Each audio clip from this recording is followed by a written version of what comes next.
ونصلي على رسوله الكريم أما بعد فأعوذ بالله من الشيطان الرجيم بسم الله الرحمن الرحيم ولنبلونكم بشيء من الخوف والجوع ونقص من الأموال والأنفس والثمرات وبشر الصابرين صدق الله العلي العظيم وصدق رسوله النبي الأمين المتين الكريم ونحن على ذلك لمن الشاهدين والشاكرين والحمد لله رب العالمين إن الله وملائكته يصلون على النبي يا أيها الذين آمنوا صلوا عليه وسلموا تسليما اللهم صل على سيدنا ومولانا محمد وعلى آل سيدنا ومولانا محمد وبارك وسلم صلاة وسلام عليك يا رسول الله وعلى آلك وأصحابك يا نور الله صلى الله تعالى عليه وسلم غوث اعظم بمنی بے سرو ساما مدد قبلہ دین مدد کعبہ ایما مدد بگیرداب بلا افتادہ کشتی ضعیفانو شکستارا تو کشتی بحق خواجہ عثمان ہارون مدد کنیا معین الدین چشتی مدد کنیا معین الدین چشتی مدد کنیا معین الدین چشتی سربراہ شاہا کریمہ دستگیرہ اشرفا حرمت روح پیمبر یک نظر کن سوئے ماں اے اشرف زمانہ زمانی مدد نما درہائے بستراز کلید کرم کشا حاضرین گرامی محترم، میں نے جس مقدس آیت پاک کی تلاوت کا شرف حاصل کیا، اللہ رب العزت اس میں ارشاد فرماتا ہے وَلَنَبْلُوَنَّكُمْ بِشَيْءٍ مِّنَ الْخَوْفِ وَالْجُوعِ وَنَقْصٍ مِّنَ الْأَمْوَالِ وَالْأَنفُسِ وَالثَّمَرَاتِ، ضرور ہم تم کو آزمائیں گے، من الخوف خوف سے آزمائیں گے، والجوع بھوک سے آزمائیں گے، ونقص من الاموال والانفس مالوں کی کمی اور جانوں کی کمی سے تم کو آزمائیں گے، والثمرات اور پھلوں کی کمی سے آزمائیں گے، وبشر الصابرین بشارت دے دو، خوشخبری سنا دو صبر کرنے والوں کو۔ رب تبارک و تعالیٰ کے یہ آزمائش اور امتحانات ہوتے ہیں، اور امتحان میں کامیاب ہونے والوں کو انعامات سے سرفراز کیا جاتا ہے۔ حضرت مولا حسین امام علی مقام رضی اللہ تعالیٰ عنہ کے لیے یہ سارے امتحانات اللہ تعالیٰ نے ون ٹائم کربلا کے اندر سارے امتحانات منعقد فرما دیے۔ وہیں خوف بھی تھا، بھوک بھی تھی، نقص اموال و انفس بھی یعنی مال اور جانوں کی کمی کے 72 شہید ہو گئے، اور ہر ایک کے لاش کو، جسم کو، کٹے ہوئے جسموں کو، اعضاء کو، سروں کو سرکار امام علی مقام اپنے ہاتھوں میں اٹھا کر لائے، یہاں تک کہ ننھے علی اصغر لخت جگر پا رہے پیمبر حضرت علی اصغر رضی اللہ تعالیٰ عنہ کا لاشا بھی امام علی مقام نے اپنے ہاتھوں میں اٹھایا۔ یہ تمام امتحانات کے علاوہ وقت کا اگر کوئی بہت بڑا شہزور بہادر پہلوان اور نامور مشہور زمانہ اگر کوئی بہادر بھی ہوتا تو وہ بھی لرز جاتا کہ سامنے جہاں موت ہے، موت کو تو کوئی بھی گلے لگا لے گا، لیکن موت کے بعد کیا ہونے والا ہے یہ بھی امام علی مقام کے سامنے تھا کہ مستورات ہے، کوئی ان کا رکھوالا نہیں ہوگا، ان کے ساتھ کیا ہوگا، پردیس کا عالم ہے، کوئی یہاں یار و مددگار نہیں، دوست نہیں، ہم نوا نہیں، اپنا نہیں، دشمن ہے، جانی دشمن ہے، خون کے پیاسے ہے، ان کے ہاتھ حرم کی عورتیں لگ جائے گی تو پھر ان کے ساتھ یہ معاملہ کیا کریں گے۔ یہ سارے جو ہوش ربا ماحول کے اندر کسی کا ٹک جانا امپاسبل نظر آتا ہے، یہ تو علی مرتضیٰ شیر خدا کے لال اور لخت جگر امام علی مقام کا کلیجہ تھا کہ تمام امتحانات کو آپ نے ہنستے مسکراتے پار کیا، اور کامیابی سے آپ سرخرو ہوئے اور نہایت ہی اعلیٰ نمبروں سے کامیاب ہوئے۔ لوگ یہ کہتے ہیں وہابی دیوبندی تبلیغی کہ اگر حضور اتنے زیادہ بڑی شان والے ہوتے، مددگار ہوتے تو میدان کربلا میں اپنے نواسے کی مدد کیوں نہ کی۔ مولا علی کو مشکل کشا کہتے ہیں، مشکل کو دور کرنے والے، پریشانی کو دور کرنے والے، دکھ درد کو دور کرنے والے کہتے ہو، تو پھر مولا علی نے امام علی مقام کو کربلا کے اندر اس مصیبت سے بچایا کیوں نہیں؟ علی اصغر کو پلایا کیوں نہیں؟ حضرت علی اکبر کو شہادت سے بچایا کیوں نہیں؟ حضرت قاسم کی زندگی کی حفاظت کیوں نہیں کی؟ معاذ اللہ رب العالمین کہنے کے لیے بہت کچھ کہہ دیتے، اور سامنے لوگوں کے ایسے تسبیح گھما گھما کے بالکل شکاری کی طرح گردن ڈالے ہوئے بگلا بھگت بنے بیٹھتے ہیں، لیکن حقیقت میں ان کے دل میں کتنا کالا ہے یہ آپ سمجھ لو۔ مالیگاؤں کا جو MLA ہے، نام اسماعیل مفتی، پہچانتے ہو؟ اس کا اپنا فتویٰ یہ ہے کہ یزید رضی اللہ تعالیٰ عنہ ہے، خلیفہ برحق ہے، امام باغی ہے، اور انہوں نے خلافت راشدہ کے خلاف بغاوت کی، یہ باقاعدہ اس کا فتویٰ ہے۔ مالیگاؤں کے سنی اس خبیث کو یزیدی مفتی کہتے۔ یہ ان لوگوں کے دکھانے کے دانت اور ہوتے ہیں، کھانے کے دانت اور ہوتے ہیں۔ یہ یزیدی خبیث آج بھی پیدا ہے۔ آپ کو تعجب ہوگا کہ کوئی شخص اپنے بچے کا نام یزید رکھنا چاہے گا؟ نہیں نا۔ لیکن جلگاؤں کے جو اہل حدیث کا جو وہاں کا امیر جماعت ہے، اس نے اپنے بیٹے کا نام یزید رکھا ہوا ہے۔ وہ بھی جب بڑا ہوگا تو باپ کو بھی بالکل گالی دیتا پھرے گا کہ میرے باپ نے کیا کام رکھ دیا کہ دنیا لعنت برسا رہی ہے۔ یعنی یہ خبیث ایسے آج بھی ایسے ہے، اہل بیت رسول اللہ کے دشمن۔ کہ کھانے کی تیرا کھائے تیرے غلاموں سے الجھے، ہے منکر عجب کھانے گرانے والے۔ کھاتے بھی ہے تیرے در کا، پیتے بھی ہے تیرے در کا، لیکن اس کے باوجود تیری اہل بیت، تیری آل سے اتنا اناد کہ دشمن رسول قاتل حسین کو رضی اللہ عنہ کہتے ہیں، جنتی کہتے ہیں، کیا کیا کہتے ہیں۔ امام علی مقام رضی اللہ تعالیٰ عنہ کو غلطی پر بتاتے ہیں۔ دوستان گرامی، در حقیقت یہ واقعہ کربلا اسی لیے ہمیں ہماری نسلوں کو بتانا چاہیے تاکہ ان کو کوئی آگے بہکا نہ سکے، اور کوئی بھی امام علی مقام سے ان کو برگشتہ نہ کر سکے، ان کے دامن سے ان کا واسطہ توڑا نہ سکے۔ اس لیے ہمیں چاہیے کہ ہم اپنے بال بچوں کو حسنین کریمین کی شان بتائیں، اہل بیت رسول اللہ کی آن بان شان کا تعارف کروائے، تاکہ یہ عاشق اہل بیت بنے۔ آج اگر کبھی وہ کربلا کا منظر ہوتا یا کربلا کے دور میں آج کے لوگ ہوتے تو کتنے سارے وہ 22,000 کی گردی دیکھ کے اسی کی طرف چلے جاتے۔ سچی بات تو یہ ہے نا۔ کسی بزرگ سے پوچھا کہ کاش ہم کربلا کے اندر ہوتے تو کتنا اچھا ہوتا۔ بزرگ نے کہا خیریت ہے کہ تو کربلا کے موقع پہ نہیں تھا۔ آج تو 10 روپیہ 20 روپیہ 1500 روپیے کی نوٹ دیکھ لینے کے بعد تیرے منہ میں پانی نہیں رکتا، اور لالچ کے مارے راج ٹپکانا شروع کر دیتا ہے۔ اگر اس وقت ہوتا تو وہ رائے کی حکومت کا لالچ، وہ تخت و تاج کا لالچ دیکھتا تو کدھر تو کلاٹی مار دیتا، پتہ بھی نہیں چلتا۔ رب کا احسان مان کہ اتنے امتحانوں سے تجھے بچا کر دامن اہل بیت میں جگہ نصیب فرمائی ہے، غلام اہل بیت کے یہاں تجھے پیدا کیا ہے۔ کم از کم یہ جو دولت ملی ہے اسی کو سنبھال لے تو یہی کامیابی۔ اللہ اکبر، اللہ اکبر۔ دوستان گرامی، یہ اہل بیت رسول اللہ نے کتنی قربانیاں دی۔ در حقیقت معاملہ یہ ہوا کہ حضرت سیدنا مولا علی شیر خدا رضی اللہ تعالیٰ عنہ جب خلیفۃ المسلمین امیر المومنین بنے، 4 سال 8 مہینہ اور چند دن حضرت مولا علی رضی اللہ تعالیٰ عنہ کی خلافت رہی۔ خلیفۃ المسلمین امیر المومنین مولا کائنات علی مرتضیٰ مولا مشکل کشا رہے۔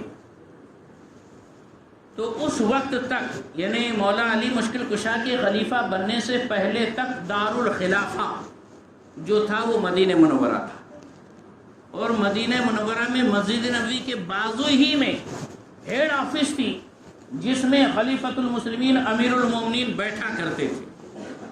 لیکن جب حضرت عثمان غنی کی شہادت ہوئی، مولا علی رضی اللہ تعالیٰ عنہ خلیفہ بنائے گئے، تو مولا علی رضی اللہ تعالیٰ عنہ کو محسوس ہوا کہ اب خون ریزی کا دور شروع ہونے والا ہے، مدینۃ الرسول کی حرمت قائم رہنا چاہیے، یہاں خون ریزی نہیں ہونا چاہیے، اس کو پاک اور محفوظ رکھنا ضروری ہے، اس کی بے حرمتی نہیں ہونی چاہیے کیونکہ یہ دربار محمد ہے، یہاں اپنوں کا کیا کہنا، یہاں سے ہاتھ خالی غیر بھی جایا نہیں کرتے، اے پائے نظر ہوش میں آ، کوئی نبی ہے، آنکھوں سے بھی چلنا تو یہاں بے ادبی ہے، ادب گاہ است زیر آسماں از عرش نازک تر، نفس گم کردہ می آید جنید و بایزیدی چا۔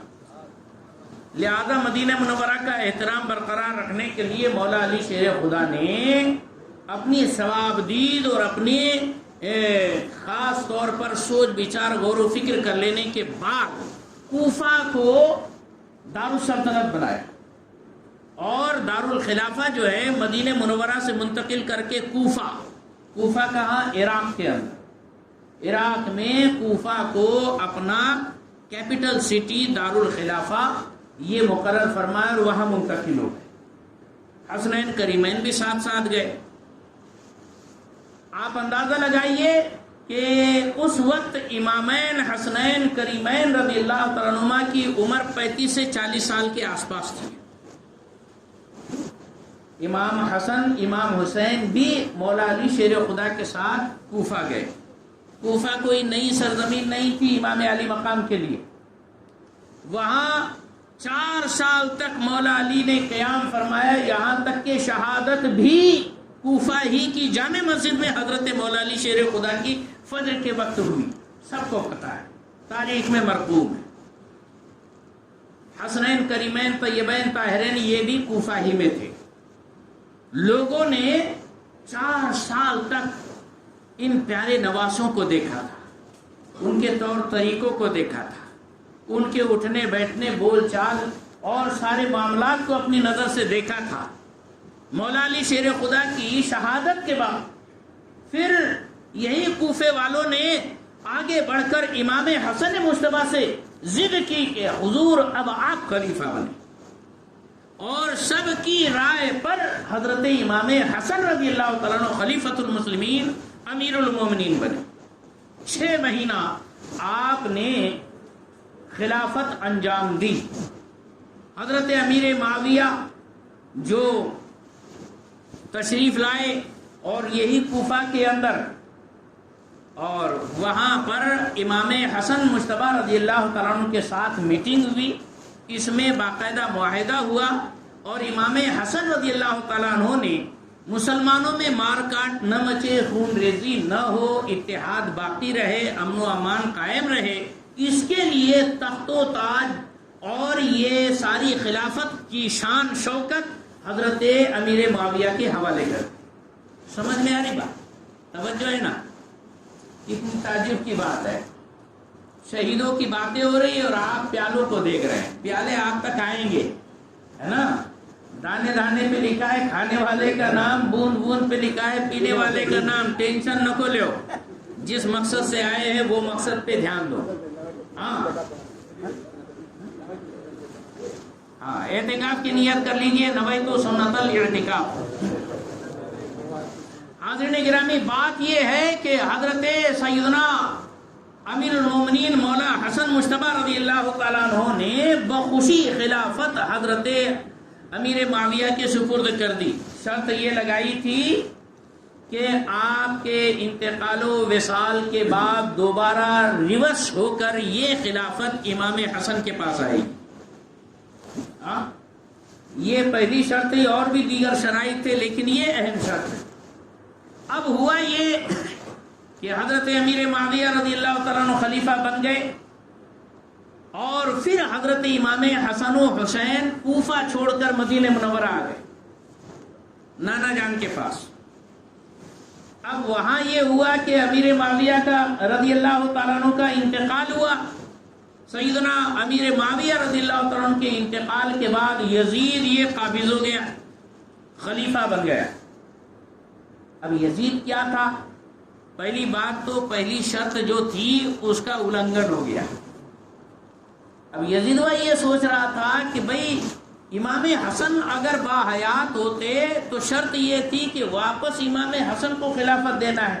یہاں امام حسن ہے نہیں، وہ تو پہلے شہید ہو چکے ہیں. ان کو بھی معاذ اللہ زہر دے کر شہید کیا گیا تھا. زیادہ گہرائی میں نہ جاتے ہوئے موٹی موٹی باتیں سمجھ لو. بس یہ ہے یزیدوا نے سوچا کہ اب راستہ صاف ہے، میں ہاتھ صاف کر لوں. اس نے تخت و تاج پر قبضہ جمانے کی کوشش کی. لیکن اگر وہ کیریکٹر کا صحیح ہوتا تو مولا حسین اتنے بڑے دل کے بادشاہ تھے کہ اس کو بھیک میں یہ بھی دے دیتے. لیکن ویسی لیاقت، ویسی صلاحیت، ویسے گن بھی تو ہونا. یزید کا معاملہ یہ تھا کہ صاحب وہ، اب آپ خود ہی آپ بتاؤ، امام علی مقام یزید سے کیوں نفرت کرتے؟ کچھ معلوم ہے؟ بہت معلوم ہے، بہت کچھ معلوم ہے. بولو ذرا، بولو، تھوڑا زبان بھی کھولو نا. کیوں؟ شراب پیتا تھا، دارو.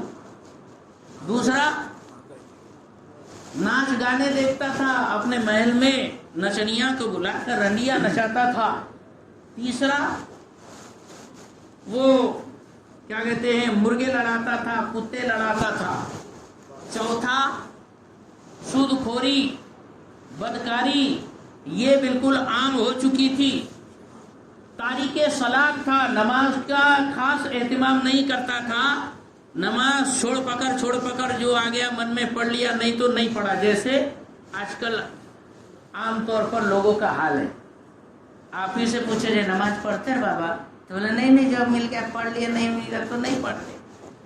اچھا، بہت بھاری ڈائلاگ مارے. یہ کس کی ادا ہے؟ یہ جی میں آیا تو پڑھ لیے، نہیں آیا تو نہیں پڑھے. یہ ادا کس کی ہے؟ یزید کی ہے. امام حسین رضی اللہ تعالیٰ عنہ یزید سے کیوں نفرت کرتے تھے؟ اس لیے کہ وہ محرمات سے بھی نکاح کو حلال کہتا تھا، سوتیلی ماں سے نکاح حلال کہتا تھا، معاذ اللہ، رضائی ماں سے نکاح حلال کہتا تھا. اتنا خبیث تھا، بڑا بدتمیز تھا. شریعت کے اندر وہ انٹرفیئر کر رہا تھا، مسلم پرسنل لا کے اندر انٹرفیئر کر رہا. وقت کا نمرود بننے جا رہا تھا. اتنی ساری ڈیمیج پوزیشن کے ہوتے ہوئے بتاؤ، اس کے پیچھے تو نماز نہیں ہو سکتی، وہ نماز کے مصلی کا امام نہیں بن سکتا، وہ خلافت کا امام کیسے بن پائے گا؟ امامت دو طرح کی ہوتی ہے. ایک تو امامت صغریٰ، جو آپ کی یہ مسجد کے امام صاحب اور میں کتڑا مسجد کا، ہم جو ہے یہ امامت صغریٰ کا فریضہ انجام دے رہے ہیں. اور ایک ہوتی ہے امامت کبریٰ. امامت کبریٰ خلافت کو کہتے ہیں. ہاں، تو بتاؤ بھلا، وہ بڑی امامت ہے، یہ چھوٹی امامت ہے. چھوٹے امام صاحب اگر سٹا جگار کھیلنا چالو کر دیتے تو کیا ان کے پیچھے نماز پڑھیں گے تم؟ کیوں بھائی؟ اتنے دودھ کے دھلے کیسے ہو گئے؟ اس سے بڑے بڑے پاپ تو تم کر لیتے ہو، پھر سٹا جگار کھیلنے والے امام کے پیچھے کیوں نہیں پڑو گے؟ نہیں، ارے واہ، ہمارے مسلح کی ایک شان ہونی چاہیے، لہذا ایسا کرپٹیڈ اور بیڈ کیریکٹر امام ہماری مسجد کا چلے گا نہیں. ارے جب تم کو اس چھوٹی سی مسجد کے امام کے لیے بالکل پوش کیریکٹر چاہیے، امام علی مقام کا یہی تو کہنا تھا کہ جب چھوٹی مسجد کے لیے اتنا پوش کیریکٹر چاہیے تو امامت کبریٰ کے لیے کتنی شان والا انسان مرتکب کرے گا. یزید، اس کے اندر کوئی حساب کی کلا ہی نہیں تھی، کسی حساب سے وہ فٹ ہی نہیں بیٹھتا تھا. آپ نے بالکل صحیح جواب دیا. لیکن آپ یہ بتاؤ کہ آپ یزید کو کیوں دشمن سمجھتے؟ آپ یزید سے کیوں نفرت کرتے؟ بتاؤ بھلا کیا ہے جواب؟ امام حسین سے محبت ہے. امام حسین کا اس کمینے نے ہمارے امام علی مقام کو شہید کروایا. یہی ہے نا؟ آپ یزید سے نفرت کیوں کرتے؟ کیونکہ اس نے امام علی مقام اہل بیت کرام کو شہید کروایا. بالکل، جو ہمارے امام اہل بیت کرام نواسۂ رسول، جگر دوش ہے، بطول جنتی پھول کو جو شہید کرے، اور وہ بھی اتنی بے دردی کے ساتھ کرے، اور حرم کی خواتین کے ساتھ بے حرمتی کرے، بتاؤ ایسا بدبخت انسان نفرت کے لائق نہیں تو کون محبت کرے گا اس سے؟ کوئی محبت کرے گا؟ بالکل صحیح۔ لیکن آپ صرف یزید سے اتنی وجہ سے نفرت کر رہے ہیں کہ اس نے امام علی مقام کو شہید کیا، اور امام علی مقام اس سے نفرت کیوں کر رہے ہیں؟ کیونکہ وہ شراب پیتا تھا، نماز چھوڑتا تھا، غلط کام کرتا تھا، حرام کام کرتا تھا۔ دوستان گرامی، آپ اپنی نفرت کی وجہ وہ کیوں نہیں بناتے جو امام کی وجہ تھی؟ یہاں پر آپ کی چاہت امام کی چاہت سے تھوڑی الگ ہو گئی۔ امام علی مقام کو جب وہ شہید بھی نہیں کیا تھا، امام باحیات تھے، تب بھی امام اس سے نفرت کر رہے تھے۔ تو کیا قبل قتل امام، شہادت امام، آپ یزید کو برا نہیں سمجھتے؟ یقیناً آپ بھی برا سمجھیں گے۔ کہنے کا مطلب یہ ہے دوستو، حسینی ہونے کا تو دعویٰ کر رہے ہو، لیکن تھوڑی حسینیت تو بتاؤ کسی کے اندر کیا ہے؟ ایک بھی حسینی ادا بتاؤ۔ آپ حسین کا غلام ہونے کا دعویٰ کر رہے ہیں، لیکن امام علی مقام حسین پاک رضی اللہ تعالیٰ عنہ کی کوئی ادا ارے بھیا بس کرنا ہوگا نہ جانا، امام علی مقام کی کوئی ادا تو بتاؤ۔ اور یزید سے نفرت کی آپ دعویٰ تو کر رہے ہو، لیکن ساری ادائیں تو یزید جیسی ہے۔ سچ بول رہا ہوں کہ جھوٹ بول رہا ہوں؟ یزید نماز نہیں پڑھتا تھا، یہاں کتنے سارے جو نماز نہیں پڑھتے ہیں، 5 ٹائم نماز نہیں، مشکل کون پڑھتا ہے نا؟ یزید حلال حرام کی کوئی تمیز نہیں کرتا تھا، کتنے سارے لوگ ہیں حلال حرام کی کوئی تمیز نہیں، بس پیسہ چاہے جیسا، سٹا جوا جگار، یہ نمبر 1 نمبر 2 نمبر 3 نمبر، کتنے نمبر نکال دیے کیا معلوم؟ ارے دوستو، یہ دوگلا پن ہے، یہ سچی محبت نہیں۔ ہاں، یہ کہا ہے کسی نے کہ سراسر موم ہو جا یا پھر سنگ ہو جا۔ ہاں، اس لیے امام علی مقام سے محبت ہے تو امام علی مقام کی ادائیں اپنے اندر لاؤ اور صحیح معنوں میں حسینی بن کے بتاؤ۔ امام علی مقام کے جو ماننے والے 72 تھے، ان میں کوئی ایک یزیدی ادا بتا دو، نہیں ملے گی۔ سارے 72 سوار نور کے پیکر تھے۔ ہاں، تو جو حسینی اس وقت تھے اتنے کھڑے سونے تھے کہ ایک بھی کھوٹ ان میں نظر نہیں آتی تھی، اور آج اتنے حسینی بننے کا دعویٰ کرتے ہیں لیکن ایک کلا حسین کی نہیں نظر آتی ہے نا؟ ہاں، کھچڑی کی دیکھ پکا دو تو دیکھو کتنے حسینی آ جائیں گے، ہاں، نیاز بنا دو تو دیکھو کتنے حسینی آ جائیں گے۔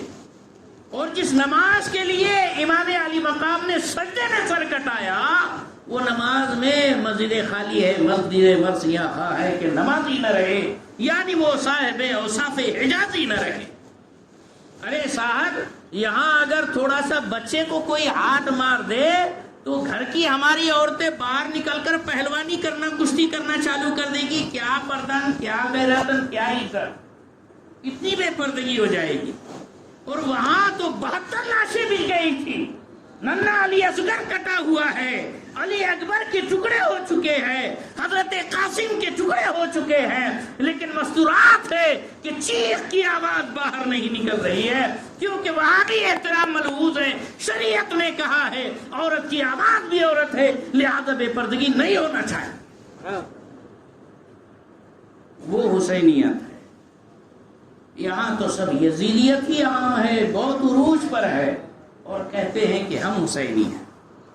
یہ صرف کھوکھلے دعوے دوستو، لیکن دعویٰ تو ہے اللہ تعالیٰ کم سے کم ان دعووں کے اندر ہمارے جان پیدا کر دے اور ہمیں صحیح معنوں میں حسینی بنا دے۔ اور اس پر یہ دعویٰ کرتے ہیں ہم اگر کبھی ہوتے کربلا میں، ارے کیا ہوتے نا، کیا کرتا تو؟ ارے جو کرنے والا تھا ابھی کر کے بتا، سچا حسینی بن جا، بس ہو گئی تیری نیا پار۔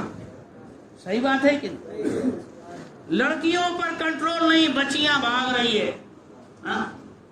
ٹیوشن کلاس کے اندر کالجز کے اندر یا پھر جہاں کہیں مطلب یہ بڑے بڑے شاپنگ مال کے اندر سیلس مین سیلس گرل کی حیثیت سے جہاں ایک دوسرے سے پہچان ہوتی ہے غیروں کے ساتھ بھاگ رہی ہیں. کنٹرول کرو یار, اپنا معاشرہ حسینی بنا لو, سارے ٹینشن ختم ہو جائیں گے. اسی لیے یہ محفلیں سجائی جاتی ہے تاکہ ہماری نسلوں کے اور ننھے بچوں کے دلوں کے اندر حسین اعظم کی محبت کا بیج بو دیا جائے. یہ بچہ حسینی خون سے پیدا ہوا ہے تو آگے بھی چل کر حسین پاک کا سچا شہدا ہی بنے. یہ مقصد ہوتا ہے ہمارا. یہ محفل رسول ہے, آنکھوں سے چل کے آئیں گے وہ مدینے سے, تو گھر سے چل کے آ. محفل سجی ہوئی ہے, یہاں اتنے مست مزے کی پنکھے چل رہے, قالین بچھی ہوئی ہے, عیش و آرام ہے, بیٹھ بیٹھ کے چائے بھی مل رہی, ٹھنڈا بھی آ رہا ہے, گرم بھی آ رہا ہے. اس کے بعد یہاں آنے کے لیے پیر دکھ رہے ہیں, نسیں چڑھی ہوئی ہے, اکڑے پڑے ہوئے ہیں, گھروں پر ٹی وی کے سامنے بیٹھے ہوئے. ارے تم یہاں مسجد میں نہیں آ سکتے, کیا کربلا میں جاتے کھاد کر. صحیح بات ہے کہ اور دعویٰ کہ کاش ہم لوگ اس وقت میں ہوتے, امام علی مقام کا ساتھ کیا ساتھ دیتے بے تو. یہاں مسجد میں آنے کو نانی مر رہی ہے, وہاں کربلا میں جاتے بھلا. یہ حال ہے ہمارا. بس ملنا چاہیے, جہاں پیٹ پانی اور کھانے پینے کا حساب رہے تو نمبر 1 پر رہیں گے, اور جہاں نماز کی بات آئی تو گائے 9 2 11 گائے. ارے نہیں کیا ہے, میرا وضو نہیں ہے, میرا غسل نہیں ہے. ابے غسل نہیں, بن غسلی کیسے پھر رہا ہے, تو شرم نہیں آتی؟ بن غسلی ہے لوگ, ارے غسل نہیں حضرت, میرا ڈھیلا نہیں ہے میرا, ایسا یہ شکایتیں کرتے ہیں, یہ عذر بیان کرتے. بہرحال بہت بات ٹریک سے ہٹ کر جا رہی ہے, لیکن یہ حقیقت ہے. تھوڑا آئینہ بھی دکھانا چاہیے, ہے نا. بالکل کیا کہتے ہیں, بے سود کی نیند میں سلاتے رہنا یہ ایک امام اور ایک عالم کی ذمہ داری نہیں ہے. ایک عالم کی ذمہ داری ہے کہ قوم کو جگاؤ, اپنا آئینہ بتاؤ, جہاں دکھ رہا ہے وہ بیماری بتاؤ اور بیماری کا علاج بتاؤ. آج ہمیں صحیح معنوں میں سچا حسینی بننے کی ضرورت ہے. کیا قربانیاں دی ذرا سوچو تو صحیح. غرض کے امام علی مقام رضی اللہ تعالیٰ عنہ اور حضرت امام حسن مدینہ منورہ میں آ کے رہنے لگے. امام علی حضرت امام حسن مجتبیٰ کی شہادت ہو گئی. شہادت کے بعد حضرت امیر معاویہ بھی انتقال کر گئے, یزید قابض ہو گیا. یزید نے یہ ہیلا بہانہ بنایا کہ واپس خلافت امام حسن کو لوٹانی تھی. امام حسن ہی نہیں رہے تو کائے کو خلافت لوٹانا, میں خلیفہ. ابے تو خلیفہ تو کم سے کم وہ لائق اور وہ شان تو بتا. جب ہمارے چھوٹے امام کے اندر امامت صغرا میں کوئی خرابی اور ڈیفیکٹ نہیں چلتا, امامت کبریٰ میں کیوں خرابی چلے گی؟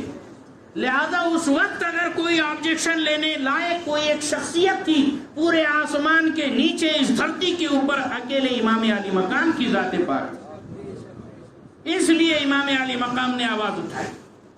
سب سے پہلے خبر پہنچی مدینہ منورہ کہ حضرت امام علی مقام سے بیعت لی جائے. امام علی مقام کو گورنر ہاؤس میں بلایا گیا. حضرت نعمان ابن بشیر یہ وہاں کے گورنر تھے. جو صحابہ تھے ان کے دلوں کے اندر اہل بیت کی محبت اور احترام تھا. بہت ہی محبت اور احترام سے عرض کیا, حضور ایسی ایسی مسئلہ ہے. حضرت نے فرمایا میں نہیں بیعت کرتا. جی سرکار کوئی بات نہیں. راستہ کھول دیا گیا. چمچے ہر جگہ رہتے ہیں, ہے نا, چائے سے زیادہ پتیلی گرم. فوراً خبر بھیجی گئی, ارے یہاں پر جو گورنر صاحب ہے بہت نرمی کر رہے ہیں, ایسا ہے ویسا ہے. حضرت امام علی مقام مدینہ منورہ چھوڑ کر مکہ شریف آ گئے. 28 رجب کو آپ نے مدینے کو خیر بات کر, اور تقریباً 8 شعبان کو آپ مکہ المکرمہ پہنچے. 500 550 کلومیٹر کا راستہ طے کر کے ہفتے بھر کے اندر آپ جو ہے مکہ شریف پہنچے. مکے میں 4 مہینے آپ نے اسٹے کیا. شعبان کے مہینے بالکل سکون سے. تو مکہ حرم شریف ہے, وہاں لڑائی جھگڑا کا منع. دوسرا یہ کہ جیسے ہی شعبان کا مہینہ آتا تو ادھر ادھر سے سارے مطلب تاجرین آتے, بالکل ایک ماحول تجارت کا بن جاتا. وہ حساب سے بھی وہاں کے امن و امان کی زیادہ توجہ دی جاتی. شعبان گزرا، رمضان گزرا، پھر شوال، ذی-قعدہ، ذی الحجہ، محرم، یہ 4 مہینے ماہ اشہر حرم کہلاتے ہیں جس میں جنگ حرام ہے. تو ویسے ہی امام علی مقام نے وہاں 4 مہینے قیام فرمایا. اس دوران وہ کوفے والے وہ بھی جانتے تھے کہ یہ کتنا بیڈ کیریکٹر انسان ہے یزید.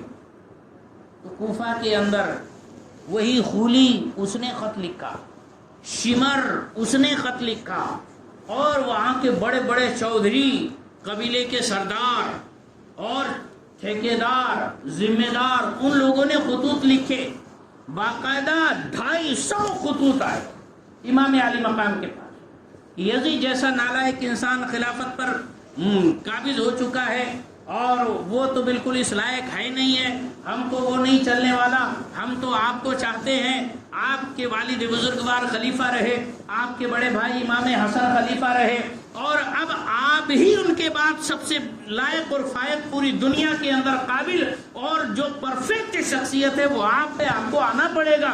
آپ نہیں آئیں گے تو اللہ کی بارگاہ میں ہم آپ کا نام پیش کر دیں گے، شکایت کریں گے کہ ہم تو پھنس گئے تھے، مجبور تھے، لاچار تھے، ہم نے امام حسین کو بلایا، امام علی مقام ہی خود نہیں آئے، میرے مولا ہم تو مجبور تھے.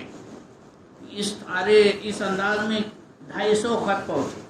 آپ کو 1-2 اگر ٹیلی گرام یا صرف واٹس ایپ میسج آ جائے کہ بھائی ذرا جلدی آ جانا بمبئی، بہت ضرورت ہے تمہاری، بہت ضرورت ہے تمہاری، 3-4 میسج آ گئے تو فوراً اگلی گاڑی پکڑ کے پہنچاؤ. یہاں 250 خطوط پہنچ گئے، اور وہ بھی اتنی اہم بات پر. امام علی مقام رضی اللہ تعالیٰ عنہ نے ارادہ ظاہر کیا اپنے احباب کے درمیان کہ ہم کوفہ جانا چاہتے ہیں. حضرت عبداللہ ابن مسعود نے منع کیا، جو اس وقت بڑے بڑے صحابہ کرام تھے. اور صحابہ کرام اس وقت کتنی عمر کے ہوں گے، کچھ اندازہ ہے آپ کو؟ حضور پاک صلی اللہ علیہ وسلم کا جب وصال ہوا تو حضور کے وصال کے 50 سال کے بعد یہ کربلا کا واقعہ ہوا. حضور پاک صلی اللہ علیہ وسلم کی حیات ظاہری میں کوئی اگر مسلمان ہوا بھی ہے تو 20-25 سال کی عمر میں اگر مسلمان بنا ہے تو 1-2 سال اگر حضور کے ساتھ رہا بھی تو سمجھو 30 سال تو حضور کے وصال تک کے صحابی کی عمر. وہاں سے 50 سال کے بعد واقعہ کربلا ہوا تو کتنی عمر ہونی چاہیے؟ 80 سال. یعنی اگر کم کر لو تو 70 سے 80 کے بیچ ہی میں عام طور پر صحابہ کرام کی عمر رہی ہوگی، ہے کہ نہیں؟ کامن سینس ہے نا بھائی، موٹا موٹا حساب ہے. اب 70 سے 80 کے بیچ اتنی عمر دراز صحابہ کرام، اس عمر میں 70 سال کا آدمی کچھ کام کا رہتا کیا؟ عام طور پہ گھر میں بیٹھتا، اس کا کام کیا ہے؟ پوترا پاتری کی ناک صاف کرنا، وہی ہے، اور کیا رہتا؟ ہاں، ناتی نواسے کھلانا، اور کچھ کام رہتا؟ بہت کچھ ہوا تو آ کے 5 ٹائم نماز پڑھ لینا. ہاں نہیں تو پھر وہ بھی اس کو بھی بہت دکھتا، نماز نہیں پڑھ سکتے، لیکن گھر میں سب کریں گے بڑے میاں. یہاں نماز کو بہت تکلیف ہوگی، ہے نا؟ ہوتا ہے نا ایسا کہ اللہ تعالیٰ جس کو توفیق دے، جس کو سعادت دے، بندہ جب تک اللہ تعالیٰ کا کرم نہ ہو کوئی کام نہیں کر سکتا. بہرحال یہ ہے کہ 70 سے 80 سال کی عمر کے بیچ میں صحابہ کرام تھے. وہ مقام اس وقت امام علی مقام رضی اللہ تعالیٰ نے مدینہ مکہ شریف چھوڑ کر کوفہ جانے کا ارادہ کیا تو جتنے صحابہ کرام تھے امام علی مقام کے ہم عمر بھی تھے، ان سے 5-10 سال بڑے بھی تھے. حضرت عبداللہ ابن زبیر، حضرت عبداللہ ابن عمر، حضرت عبداللہ ابن مسعود اور دیگر صحابہ کرام. انہوں نے کہا نہیں حضور، نہیں جانا، بالکل نہیں جانا. حضرت محمد ابن حنفیہ، حضرت مولا علی شیر خدا رضی اللہ تعالیٰ عنہ کے صاحبزادے محمد ابن حنفیہ، نام سنا ہے؟ جنگ حنیف و یزید بڑا مشہور واقعہ ہے. ارے زوردار، بالکل علی مرتضیٰ کی پرچھائی سمجھ لو، محمد ابن حنفیہ رحمۃ رضی اللہ تعالیٰ عنہ. تو انہوں نے بھی آ کر امام علی مقام کو منع کیا. نہیں، کوفے والے 1 نمبر کے دھوکے باز، عراقی لوگوں نے، یہ کوفے والوں ہی نے آپ کے والد مولا علی رضی اللہ تعالیٰ عنہ کو شہید کیا. امام حسین رضی اللہ، امام حسن رضی اللہ تعالیٰ عنہ سے بھی بغاوت کی، ان کو بھی دھوکہ دیا. آپ کے ساتھ بھی دھوکہ کریں گے، آپ مت جاؤ. سب نے بالکل ضد کی، نہیں جانا نہیں جانا نہیں جانا. امام علی مقام کہتے ہیں کہ میں مجبور ہوں. کیا مجبور ہوں؟ یہ اتنے 250 خطوط. اب بتاؤ، یہ تو اللہ کی بارگاہ میں شکایت کرنے کی دھمکی دے رہے ہیں. اس وقت اگر کبھی شکایت کر دی ہے تو میں کیا جواب دوں گا؟ صحیح بات ہے کہ نہیں؟ پورا حالات سمجھ میں آ رہی ہے. حضرت امام علی مقام رضی اللہ تعالیٰ عنہ مجبور تھے جانے کے لیے. ایسے حالات ہی ہو گئے تھے کہ جانا پڑا. یہاں تک کہ عین 8 ذی الحجہ کو، 8 تاریخ جو حج کے مہینے کی ہوتی ہے، حاجی لوگ کہاں جاتے ہیں؟ فجر کی نماز پڑھ کے سیدھے مینا نکلتے. 8 تاریخ کو صبح سویرے، یعنی حج کا پروسیس چالو ہو جاتا ہوں. مینا، مزدلفہ، عرفات اور پھر واپس مینا آ کر یہ پورے 5 دن کا پروسیس، یہ حج کے سارے کام ہوتے ہیں. وہ ساری دنیا مکہ آتی ہے. امام علی مقام 8 تاریخ کو مکہ چھوڑ کر کوفہ جا رہے ہیں. یعنی کتنی اہم بات تھی اور کتنا سیریس میٹر تھا کہ ایسے نازک موقع پر امام علی مقام مکہ چھوڑ رہے ہیں. سوچنے کی بات. سارے صحابہ کرام منع کر رہے ہیں. امام علی مقام کہہ رہے ہیں میں جنگ کرنے تھوڑی جا رہا ہوں. اور پھر صحیح معنوں میں جنگ کرنے کوئی جاتا ہے تو کیا بچہ ساتھ میں لے جاتا؟ اور گھر کی مستورات کوئی ساتھ میں لے جاتا؟ بیمار عابد بیمار کو کوئی ساتھ میں لے جائے گا بھلا؟ امام علی مقام تو پہلی بار جنگ کرنے گئے بھی نہیں تھے، ہے نا. وہ تو باقاعدہ ان کے بلاوے پر کوفہ گئے. جب سب لوگوں نے منع کیا تو پھر امام علی مقام نے کہا اچھا ٹھیک ہے، میں پہلے مسلم کو بھیج دیتا ہوں. تم اتنے منع کر رہے ہو تو مسلم ابن عقیل کو بھیج دیتا ہوں. وہ جائیں گے، وہاں کا سرویکشن پریکشن نریکشن کرنے کے بعد جو وہاں سے باقاعدہ رپورٹ پیش کریں گے، اگر ان کی رپورٹ اوکے آتی ہے اور وہ کہتے ہیں کہ سب ٹھیک ہے آ جاؤ تو میں جاؤں گا. صحیح بات ہے، کامن سینس کی بات ہے بالکل. تو سب لوگ مطمئن ہو گئے کہ ہاں امام علی مقام نہیں جا رہے. حضرت امام مسلم کو بھیج دیا. امام مسلم وہ بھی کوئی جنگ کے لیے نہیں گئے تھے، اپنے 2 ننھے بچوں کو ساتھ میں لے کر گئے. حضرت محمد اور ابراہیم دونوں کو لے کر گئے تو پوری شان شوکت آن بان کے ساتھ ان کا استقبال کیا کوفے والوں. پہلے دن 17 لوگوں نے ان کے ہاتھ پر بیعت کر لی امام علی مقام کے لیے. یہ وکیل بنا کر بھیجے گئے تھے. گئے وہاں پر لوگوں سے کہا مجھے امام علی مقام نے بھیجا ہے، اگر تم یزید کے خلاف امام علی مقام کے ہاتھ پر بیعت کرنا چاہتے ہو تو میرے اوپر بیعت کرو. سب لوگوں نے باقاعدہ ہاتھ میں ہاتھ دے کر بیعت یعنی عہد کیا، وعدہ کیا، پرن کیا، یہ معاہدہ کیا کہ ہم قسم کھاتے ہیں کہ امام علی مقام کا ہم ساتھ دیں گے، ہر اچھے برے وقت میں ان کے ساتھ رہیں گے، یزید کے خلاف ہم امام علی مقام کے ساتھ کھڑے رہیں گے، تن من دھن کے ساتھ بازی لگا دیں گے اور امام علی مقام کے لیے ہم آخری حد سے بھی پار ہو جائیں گے. یہ وعدہ کیا تھا کنہوں نے؟ کوفے والوں نے. پہلے دن 17,000 وہاں کی جامع مسجد کے اندر امام صاحب کو ہٹا کر حضرت امام مسلم کو کھڑے کر دیا. امام مسلم جب نماز پڑھاتے تھے پوری مسجد کچا کچ بھر جاتی تھی. عید کا منظر ہوتا تھا. ارے اہل بیت رسول اللہ. امام مسلم کون؟ مولا علی کے بھائی حضرت عقیل ابن ابی طالب کے بیٹے اور مولا حسین رضی اللہ تعالیٰ عنہ کے وکیل نائب. ہاں یہ حیثیت سے وہاں تشریف لے گئے. بڑا بالکل شور شرابہ. تیسرے چوتھے دن تو قریب 40,000 کی تعداد ہو گئی. 40,000 لوگ حضرت امام مسلم کے ہاتھ پر بیعت کر چکے تھے. ماحول دیکھا امام مسلم نے کہ صاحب بالکل ایک دم صحیح ہے، کوئی ٹینشن کی بات نہیں ہے. امام مسلم نے خط لکھ دیا امام علی مقام کو، حالات بالکل سازگار ہے، آپ تشریف لے آئیں.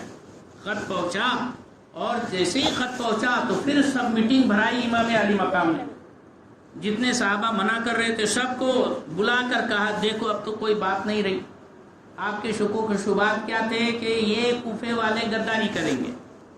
40,000 لوگ ان کے ہاتھ پر بیعت کر چکے اور امام مسلم نے خط لکھ دیا کہ آ جاؤ سب کچھ اچھا ہے, اب رک سکنے کی کوئی وجہ بن سکتی ہے کیا؟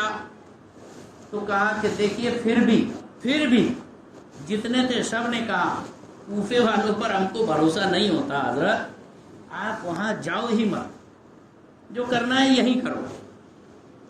لیکن اب بلانے والے تو وہاں ہے, نہیں جائیں گے تو پھر ان کو بہانہ مل جائے گا.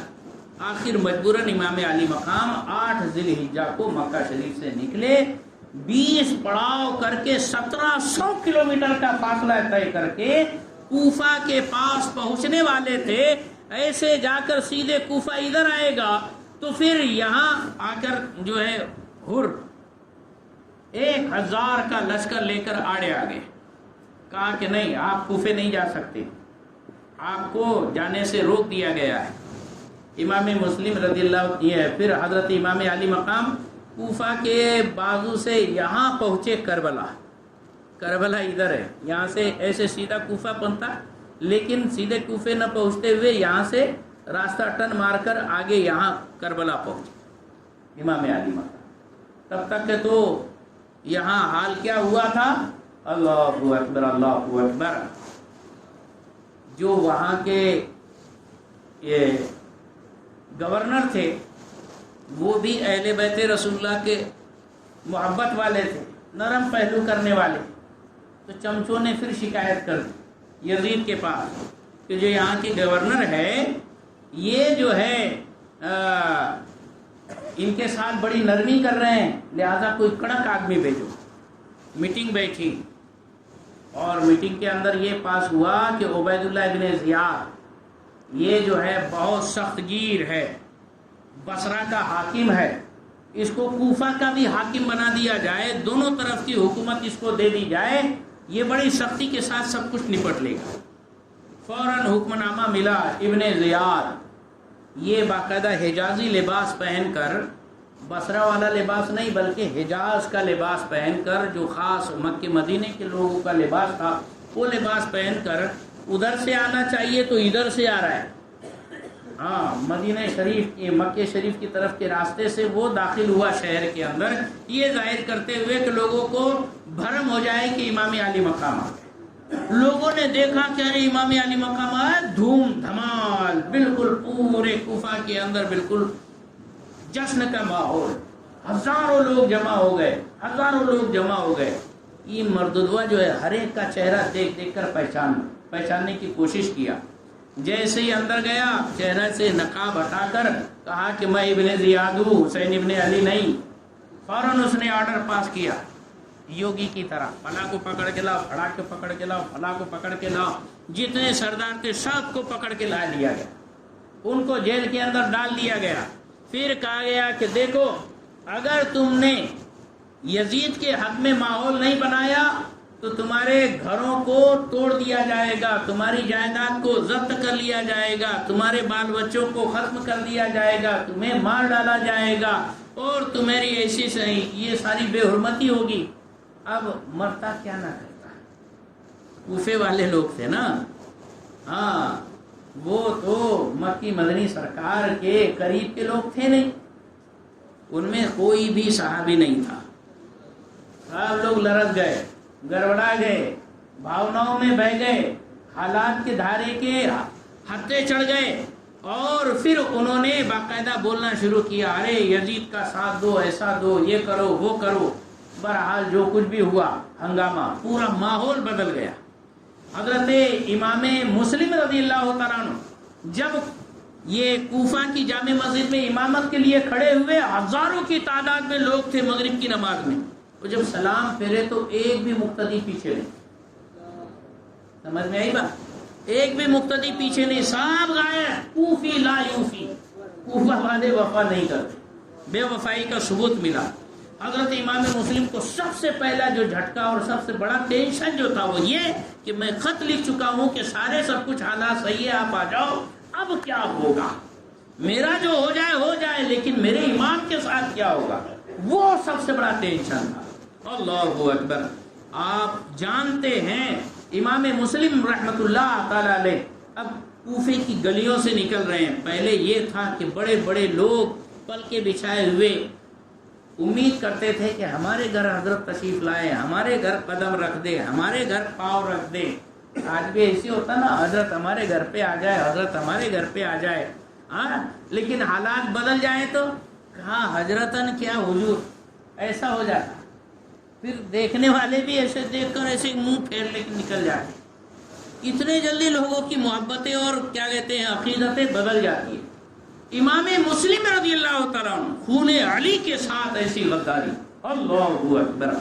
امام مسلم رضی اللہ تعالیٰ عنہ آخر توعا ایک بوڑھی عورت کو آپ دیکھتے ہیں کہ باہر بیٹھی ہوئی ہے اپنے بیٹے کا انتظار کرتے ہوئے. تھکے ہارے امام مسلم رضی اللہ تعالیٰ عنہ وہاں پہنچتے ہیں. کہا کہ کچھ پیالہ پانی پلا دو.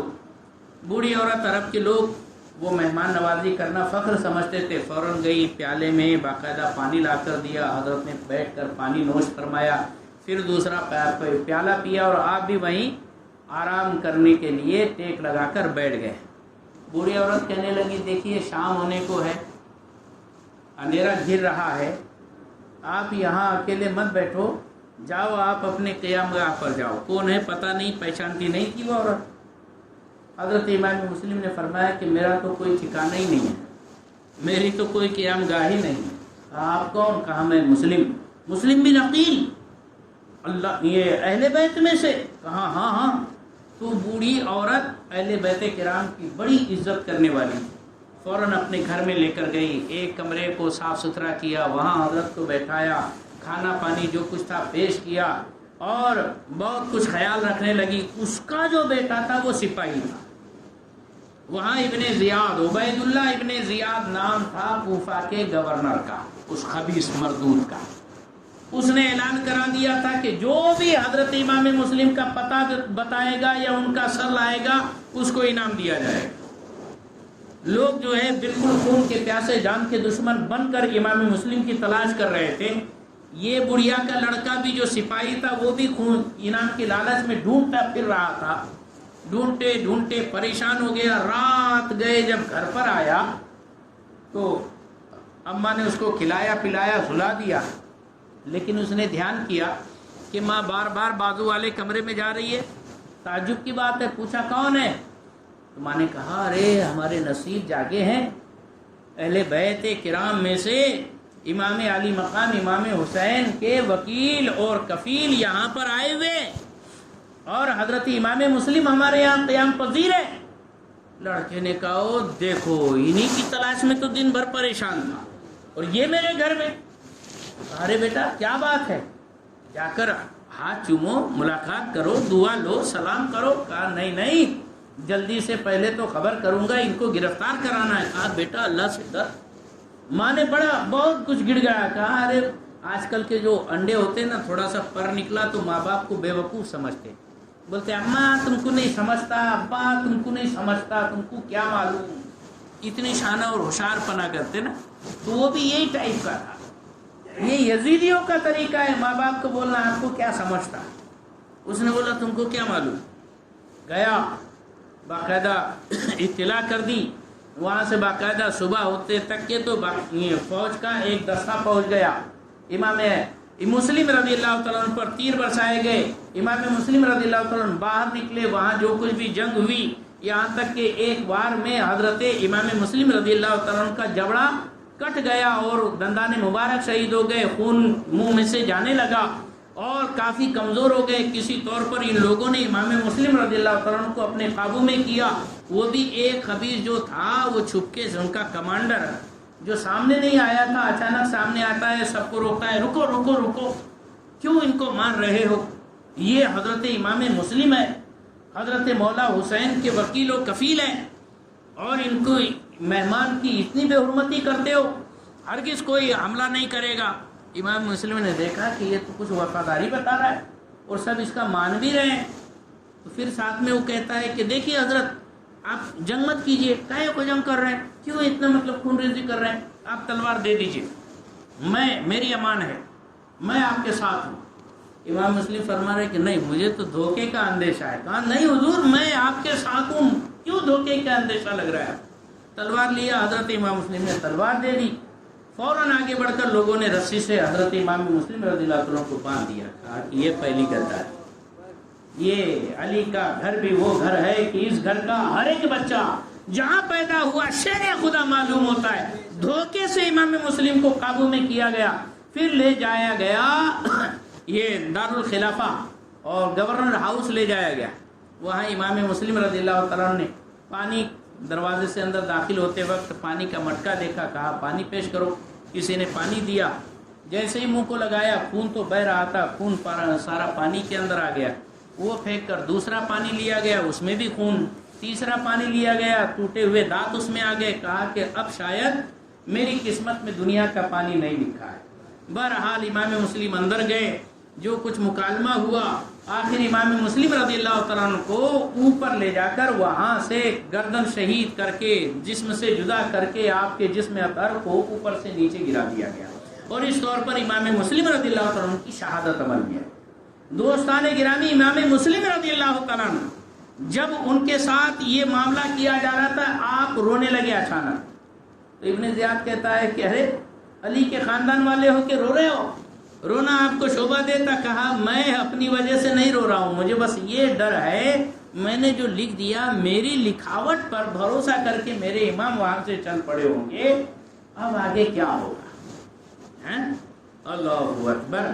غرض کے یہ پہلے شہید, پھر ان کے بعد اعلان کیا گیا ان کے دو جو بچے تھے ان کو بھی تلاش کیا جائے, جو وہ بچوں کو لائے گا اس کو بھی انعام دیا جائے گا. پتہ ہے آپ کو وہاں جب چاروں طرف اعلان ہو گیا, لوگ جو ہے حضرت امام مسلم کے دونوں شہزادے حضرت محمد اور ابراہیم کو ڈھونڈنے لگے. کسی کے یہاں پتہ چلا کہ وہاں امام مسلم کے دونوں شہزادے ہیں, تو وہ صاحب نے سوچا کہ ان کو جلدی سے یہاں سے کہیں منتقل کر دیا جائے. بچوں کو رات کے اندھیرے میں بتایا گیا کہ اس طرف ہے مدینہ چلے جاؤ, مکہ اس طرف ہے چلے جاؤ. بچے گھومتے گھومتے باہر نکلے, لیکن بچے تو بچے تھے, کبھی اکیلے سفر کیا نہیں تھا, ناز و نعمت کے پالے ہوئے. ذرا اندازہ لگاؤ کہ اس ننھی سی جان کے اوپر کیا گزرا ہوگا کہ جب پورا بلینک آؤٹ ہو جائے, پورا سناٹا چھا جائے, سارے کالی پھیل جائے, اندھیرا ہی اندھیرا ہو, اور اکیلے آپ کے دو بچے ذرا جائیں, باہر نکل سکتے کیا؟ اب یہاں ہی دونوں بچوں کو کہا جا رہا ہے جاؤ مکہ مدینے کے راستے پر. بھٹک گئے بچے. صبح کے وقت باقاعدہ ایک داروغہ کے ہاتھ چڑھ گئے. داروغہ نے پکڑ کے جو جیلر تھا مشکور نام کا, اس کے حوالے کیا کہ ان کو اندر لاک اپ میں رکھا جائے, بعد میں ان کو یزید کے پاس پارسل کر دیا جائے گا. جو داروغہ جیل تھا مشکور نام کا, وہ بھی اہل بیت کرام کا چاہنے والا. اس نے سوچا ان ننھی سی جانوں کو بھی شہید کر دیا جائے گا, ضائع کر دیا جائے گا. انہوں نے اپنی جان کو داؤ پر لگا کر اپنے ہاتھ کی انگوٹھی نکال کر بچوں کے حوالے کیا, اور اپنے بیٹے سے کہا کہ دیکھو فلاں حجاز کا قافلہ جانے والا ہے, وہ قافلے کے ساتھ ان کو لگا دو, یہ بھی حجاز پہنچ جائیں گے مکہ شریف, تو یہ بچوں کی جان محفوظ ہو جائے گی. ان کے صاحبزادے پہنچے, بس قافلہ آگے نکل چکا تھا. یہ بچوں سے کہا کہ بیٹا چلتے رہو, یہ قافلہ جو دھول چل رہی ہے نا اسی کے پیچھے چلتے جانا, آخر میں تم قافلے سے مل جاؤ گے اور مکہ شریف پہنچ جاؤ گے. ننھے بچے دوڑ رہے ہیں, دوڑ رہے ہیں, دوڑ رہے ہیں. رات کے اندھیرے میں ہر طرف دھول ہی دھول تو نظر آ رہی تھی, ادھر کی بجائے ادھر ہو گیا رخ. پھر صبح دیکھتے ہیں جہاں سے چلے تھے وہاں کھڑے. اللہ اکبر. نہر کے کنارے پہنچے, پانی پیا, اور اچانک کسی کے قدموں کی آہٹ محسوس ہوئی تو ایک درخت کی آڑ میں چھپ گئے. کوئی عورت آئی, پانی بھر رہی تھی, دیکھا دو بچے ہیں پیارے پیارے گورے چٹے حسین خوبصورت نور کے ٹکڑے. سوچا کہ ارے ان کے چہرے سے نجاپت اور شرافت ٹپک رہی ہے, کوئی اعلیٰ خاندان کے شہزادے راجکمار نظر آتے ہیں. کون ہو بیٹا؟ پوچھا.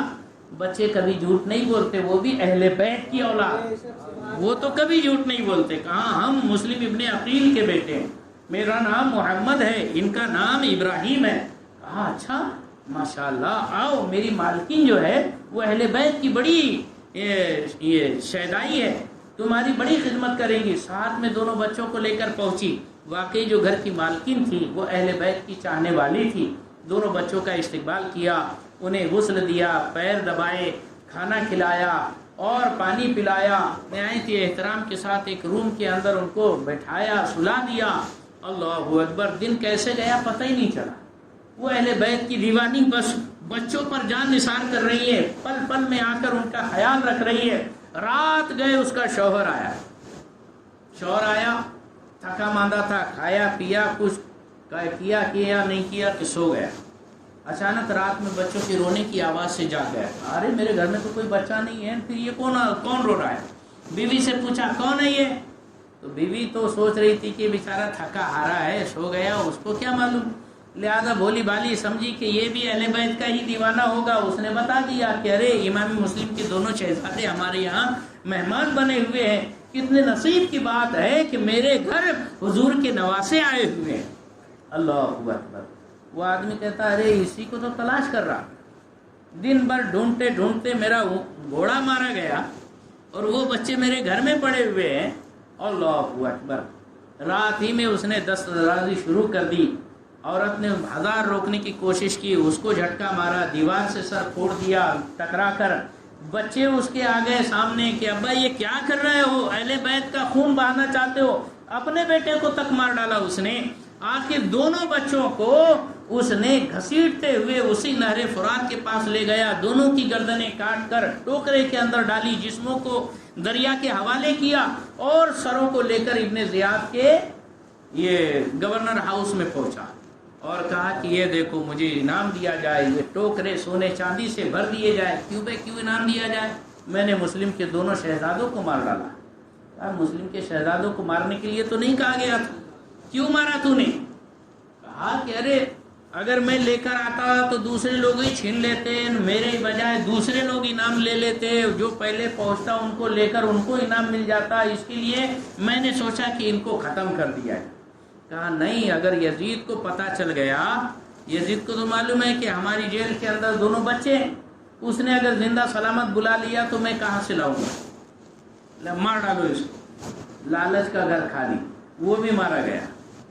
امام مسلم رضی اللہ، حضرت امام علی مقام 8 ذی الحجہ کو مکہ شریف سے نکلے، تیسرے چوتھے پڑاؤ پر پہنچے تھے، فرزدق شاعر ملا، اس نے کہا حضور کوفہ میں حضرت مسلم کی لاش کو گورنر ہاؤس کے دروازے پر لٹکی ہوئی دیکھ کر آ رہا ہوں، شہادت ہو گئی ہے، سارے حالات بدل گئے ہیں، کوفے والوں کے دل بھلے ہی آپ کی طرف ہو لیکن ان کی تلواریں یزید کی طرف سے اٹھیں، ان پر بھروسہ مت کیجیے۔ دوسرے اور بھی جو لوگ تھے انہوں نے کہا حضور واپس، کہا نہیں آگے ہی جانا ہے۔ امام مسلم امام علی مقام رضی اللہ تعالیٰ عنہ آگے بڑھتے گئے یہاں تک کہ حضرت حر جو اس وقت یزید کی طرف سے 1000 لوگوں کے گواہ یہ سپہ سالار بن کر بھیجے گئے، انہوں نے آ کر کہا کہ حضرت آپ کوفہ کی طرف نہیں بڑھ سکتے، کربلا کی طرف، یہ باقاعدہ آپ جو ہے واپس مکہ کی طرف نہیں جا سکتے، آپ کہیں اور دوسری طرف چلے تو چلنے دیا جائے گا۔ حضرت امام علی مقام کربلا کی طرف چلنے لگے اور اس طور پر یہ کوفہ کی طرف نہ پہنچتے ہوئے ادھر دور جا کر کربلا میں آپ نے اسٹے کیا۔ پھر حضرت حر جو ہے امام علی مقام کا بڑا احترام کرتے تھے، 5 وقتہ نماز امام علی مقام کے پیچھے پوری فوج کو بھی لے جا کے امام علی مقام کے پیچھے کھڑے کرتے تھے کہ ہمارا امام ایک ہی امام رہے گا، امام حسین، 2 جماعت نہیں ہوگی۔ اس طور پر ایک ہی ساتھ نماز ہوتی تھی۔ کس نے لگا دیا؟ چمچے بہت ہوتے ہیں نا۔ عبید اللہ ابن زیاد کو کہا رہے حر جو ہے بہت نرمی کر رہے ہیں، ان کے ساتھ تو نماز بھی پڑھ رہے ہیں، ان کے ساتھ کھانا بھی کھا رہے ہیں۔ رات کے وقت پہنچے تو امام علی مقام نے اس کو اور ساری فوج کو پانی بھی پلایا، جانوروں کو بھی پانی پلایا۔ اللہ اکبر۔ تو ان کی تو بڑی دوستی یاری چل رہی ہے، کوئی کڑک آدمی بھیجو۔ عمرو ابن سعد کو بھیجا گیا۔ عمرو ابن سعد 8000 کا لشکر لے کر پہنچا اور پھر یہ کہا گیا کہ آپ کربلا سے ادھر ادھر کہیں نہیں جا سکتے، آپ کو یہیں پر یا تو بیعت کرنا ہے یا تو جان دینا ہے۔ امام علی مقام نے فرمایا کہ ہمیں اور موقع دیا جائے۔ جب سے اور کمک آتی گئی، شمر لعین، عمرو ابن سعد یہ بھی کوئی چھوٹا موٹا آدمی نہیں تھا، حضرت سعد ابن ابی وقاص 10 مبشرہ میں سے ہے۔ ایران انہوں نے فتح کیا تھا، کوفہ انہوں نے ہی بسایا تھا، عامر ابن سعد رضی اللہ تعالیٰ عنہ نے، جنتی صحابی جن کو جیتے جی حضور نے جنتی ہونے کی بشارت دے دی، ان کا بیٹا تھا یہ عامر ابن سعد، جنتی باپ کا جہنمی بیٹا۔ اچھی طرح سے جانتا تھا کہ امام حسین کا کیا مقام ہے، تو پہلے وہ بھی نرم پڑ گیا، پھر کسی نے چغلی کھائی، ارے یہ بھی نرم پڑ گیا، تو پھر شمر لعین کو بھیجا گیا۔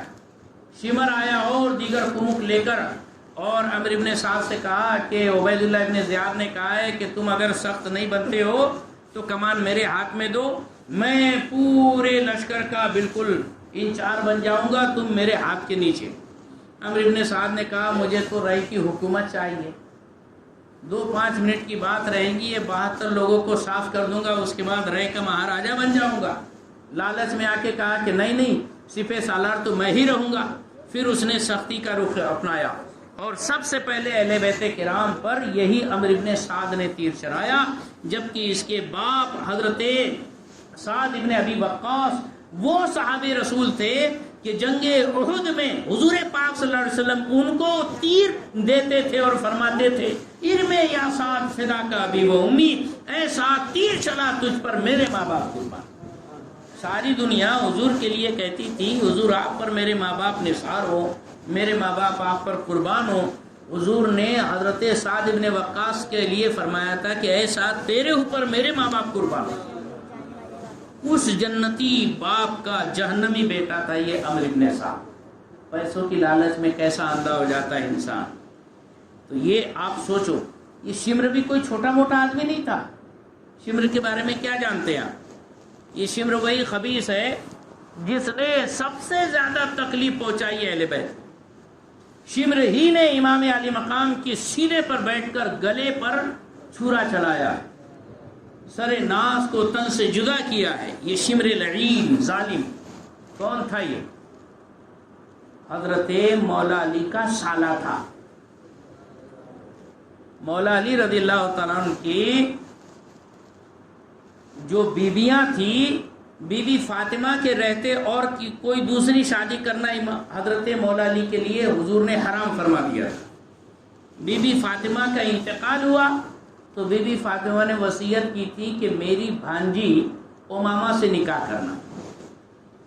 پھر مولا علی رضی اللہ تعالیٰ نے حضرت بی بی امامہ جو بی بی فاطمہ کی بڑی بہن بی بی زینب رضی اللہ تعالیٰ عنہا کی بیٹی ہے، ان سے نکاح فرمایا۔ اور بھی دوسرے نکاح ہوئے جس میں ام البنین خثعمیہ، ان کے ساتھ مولا علی کی شادی ہوئی۔ ام البنین کا بھائی لگتا تھا یہ شمر۔ ام البنین کے بھائی ہونے کی وجہ سے حضرت مولا عباس کی امی جان حضرت عباس علمبردار، ان کے اور 3 بھائی تھے، ایسے یہ 4 بھائی، اور مولا علی کی دیگر ازواج سے ہونے والے اور اولاد، ٹوٹل 17 بیٹے تھے مولا علی کے۔ کتنے؟ 17۔ میدان کربلا میں 9 بیٹے شہید ہوئے، 9 بیٹے شہید ہوئے، خود حضرت امام حسین، پھر حضرت مولا عباس علمبردار، اور حضرت جعفر ابن علی، حضرت ابوبکر ابن علی، حضرت عمر ابن علی، حضرت عثمان ابن علی، حضرت عبداللہ ابن علی، حضرت عبید اللہ ابن علی۔ اس طور پر 9 بیٹے میدان کربلا میں حضرت امام علی مقام کے بھائی باقاعدہ شہید ہوئے۔ سمجھ میں آ رہی بات؟ تو سرکار سیدنا امام علی مقام رضی اللہ تعالیٰ عنہ کے یہ سالہ تھا شمر۔ مولا علی رضی اللہ تعالیٰ عنہ کا بڑا شیدائی، بہت جانثار تھا۔ جنگ جمل، جنگ صفین جو ہوئی ہے پہلے جنگیں، ان میں 1 نمبر پر رہتا تھا مولا علی کا حمایتی بن کر یہ شمر مردود۔ ہاں، اتنے گہرے رشتے تھے اور ایسا پکا جانثار تھا۔ امام مولا علی کی شہادت ہوئی، حضرت امام حسن رضی اللہ تعالیٰ عنہ کی شہادت ہو گئی، یزید کا ورچسو بنا، تو اب ہوا ہو جدھر کو چلو، تم ادھر کو، ہوا ہو جدھر کو۔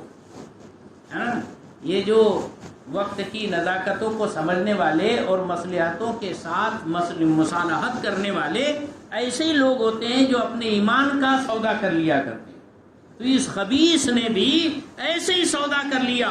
تھا اتنا قریبی رشتہ دار لیکن یزید کا ساتھ دیا اور سب سے بڑا ظالم بن کر یہ کربلا کے اندر ابھرا. یہ شمر لعین اتنے قریبی. اس نے خط بھی لکھا تھا امام علی مقام کو کہ آ جاؤ آ جاؤ. امام علی مقام نے دیکھا تھا کہ ہر جنگ میں یہ ابا کے ساتھ آگے آگے رہتا تھا, اس کی زبان پہ کیسے نہیں بھروسہ کرنا, لیکن وہی کیسا غدار نکلا. تو پتہ چلا کہ انسان کو دھوکہ اس سے ہی ملتا ہے جس پہ بھروسہ ہوتا ہے. جہاں بھروسہ ہوتا ہے وہیں غداری ملتی ہے. لہذا زیادہ آگ بند کر کے بھروسہ بھی نہیں کرنا چاہیے. ہوشیاری کے ساتھ آپ حضرات سوچ سمجھ کر کام کریں. غرض کے امام علی مقام رضی اللہ تعالیٰ عنہ نے بھروسہ کیا اور پھر حالات بھی ویسے ہی تھے, نزاکتیں بھی ویسی ہی تھی. آخر امام علی مقام رضی اللہ تعالیٰ عنہ کے سامنے 22,000 کا لشکر آ گیا. ایک رات کی مہلت لی. شام کے وقت آ گئے تھے, بولے 5 منٹ کے اندر سارا معاملہ طے کر دیں گے. امام علی مقام نے فرمایا رات کے وقت کوئی جنگ کرتا ہے کیا؟ عرب کا ماحول اصول وقت اس وقت بہت زبردست تھے. آج کل کے جیسے نہیں کہ گمینی کعوے اور ایسے نہ ویسے دھوکے سے مار دو نہ ایسا کر دو. نہیں, بالکل لڑتے تھے تو شیر ببر جیسے, اپنے ہو کے دشمن ہو, لیکن بالکل مردانہ انداز میں لڑتے تھے. لکا چھپی والے انداز میں نہیں ہوتا تھا. کہا کہ چلو دن میں تو دن میں. اب دن میں فجر ہو گئی. اس کے بعد امام علی مقام رضی اللہ تعالیٰ عنہ سامنے. رات میں ہوا کیا, رات بھر عبادت کرتے رہے, تلاوت کرتے رہے. بلکہ ایک مرتبہ امام علی مقام نے سارے مردوں کو بلایا, چراغ بجھا دیا, فرماتے چلے جاؤ جس کو جانا ہے. سامنے والے کو صرف مجھ سے رابطہ ہے, مجھ سے غرض ہے, تمہارے سے تو کوئی مطلب نہیں ہے اس کو. لہذا تم کیوں اپنی جان دیتے ہو؟ جاؤ, خوشی سے رہو, جیو, پھولو پھلو, شاد رہو, آباد رہو. میں جو ہوں, میں اور میرا اللہ سب جانتے ہیں. لیکن جو ساتھی تھے ایک بھی وہاں سے سرکا نہیں, سب ڈٹے رہے.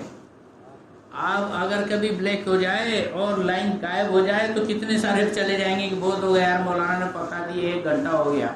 لیکن وہاں امام علی مقام رضی اللہ تعالیٰ عنہ کے ایسے شہدائی تھے کہ وہ بیٹھے رہے. نہیں, ہم تو حسین اعظم کا دامن نہیں چھوڑیں گے. پھر حضرت امام علی مقام نے دیکھا کوئی نہیں گیا, کہا ارے چلے جاؤ. پھر دوبارہ چراغ بجھائے, پھر دوبارہ تیسری مرتبہ بجھائے. ہمیشہ وہ جم کر وہیں بیٹھے رہے, یہاں تک کہ بی بی شہربانو, یہ شہربانو کون تھی؟ بی بی شہربانو کوئی عام سادی سیدھی عورت نہیں تھی, یہ پرنسس آف پرسیا تھی, ایران کی شہزادی تھی. ایران جو نوشیروان عادل کا جو یہ ملک تھا, اس وقت پوری دنیا کے اندر 2 سپر پاور, آج جیسے امریکہ اور دوسرا روس مانا جاتا ہے سپر پاور, ویسے اس دور میں ایران اور عراق یہ 2 سپر پاور ہوتے تھے.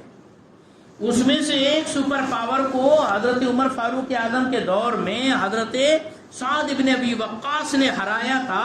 وہاں کی شہزادیاں جب لائی گئی, حضرت عمر فاروق اعظم کے سامنے پیش کی گئی مدینہ منورہ کے اندر, عمر فاروق اعظم نے فرمایا کہ میں اس شہزادی کو اسلام کے شہزادے کے حوالے کروں. کسی نے کہا کہ حضرت اس کا مطلب ہے آپ اپنے بیٹے عبداللہ ابن عمر کے نکاح میں دیں گے بی بی شہربانو کو. حضرت عمر نے فرمایا میرا بیٹا کب سے ہو گیا شہزادہ؟ حضرت آپ جو ہے پوری دنیا اسلام کے خلیفہ ہے, آپ کا بیٹا شہزادہ ہوا اور آپ کہہ رہے ہیں کہ یہ شہزادی ہے تو میں شہزادے کو دوں گا. کہا رے ہم تو جہاں غلامی کرتے ہیں وہ ہے میرے آقا کا دربار, اور اس دربار کے اگر کوئی شہزادے ہے تو امام حسین علی مقام. لہذا یہ ایران کی شہزادی میں امام حسین کو دوں گا. امام علی مقام کو پیش کر دیا گیا, پورے سونے چاندی ہیرے موتی جواہرات کے سارے زیورات کے ساتھ بی بی شہربانو کو امام علی مقام کے پاس پیش کیا گیا. امام علی مقام نے فرمایا فوراً لوجہ اللہ میں تم کو آزاد کرتا ہوں. اور امام علی مقام نے فرمایا تم چاہو تو پوری شان شوکت آن بان کے ساتھ دوبارہ ایران بھیج دوں. اور جس محل میں تم رہتے تھے اسی محل میں تم کو رہنے کی ساری سہولتیں مہیا کر دوں، جاؤ سکھ چین سے رہو۔ بی بی شہربانو نے جو دیکھا امام علی مقام کو تو عرض کرتی ہے حضور اپنی خدمت میں رہنے دیجئے، موقع دیجئے، کلمہ پڑھنا چاہتی ہوں، داخل اسلام کیجئے۔ حضور امام علی مقام نے کلمہ پڑھ کے ان کو داخل اسلام فرمایا، ورنہ پہلے وہ آتش پرست تھی، آگ کی پوجا کرنے والی۔ تو پھر وہ جب مسلمان بنی، داخل اسلام ہوئی، اور پھر امام علی مقام نے ان سے نکاح فرمایا۔ ان کے بطن سے سیدوں کے باپ حضرت عابد بیمار ہے نا، امام زین العابدین پیدا ہوئے۔ ہاں یہ جتنے سادات ہے یہ امام زین العابدین کی نسل، کیا کہنا، اللہ اکبر اللہ اکبر۔ تو حضرت امام زین العابدین پیدا ہوئے، تو اس طور پر یہ راجکماری تھی۔ اب 3 دن سے یہ بھی بھوکے ہیں، یہ بھی پیاسے ہیں۔ امام علی مقام فرماتے ہیں کہ دیکھو میرے ساتھ رہ کر تم نے کوئی دنیا کا سکھ نہیں پایا، حالانکہ تمہاری زندگی بڑی عیش و آرام میں گزری ہے۔ ہزاروں ہزار کنیزیں، لونڈی، غلام اور سپاہی ان کے ایک اشارے پر جان دینے لینے کے لیے تیار رہتے تھے۔ ناز و نعمت سے انہوں نے زندگی بسر کی تھی۔ امام علی مقام فرماتے ہیں کہ بڑی تکلیفیں جھیل چکی ہو، کوئی ٹینشن مت لو، ان لوگوں کو مجھ سے سارا کچھ معاملہ ہے، تم سے کچھ لینا دینا نہیں ہے، کچھ لوگوں کے ساتھ تم کو ایران بھیج دیتا ہوں، یہاں سے قریب ہے چلے جاؤ۔ بی بی شہربانو یہ کہتی ہے آقا حضور اپنے قدموں ہی میں رہنے دیجئے، خدمت ہی میں رہنے دیجئے، بھلی شہزادی ہوں کچھ بھی ہوں، لیکن آپ کی غلامی پر ہزاروں ایسی تاج تک میں قربان کرنے کے لیے تیار۔ آج کل کی خواتین کے لیے وہ ایک عبرت ہے۔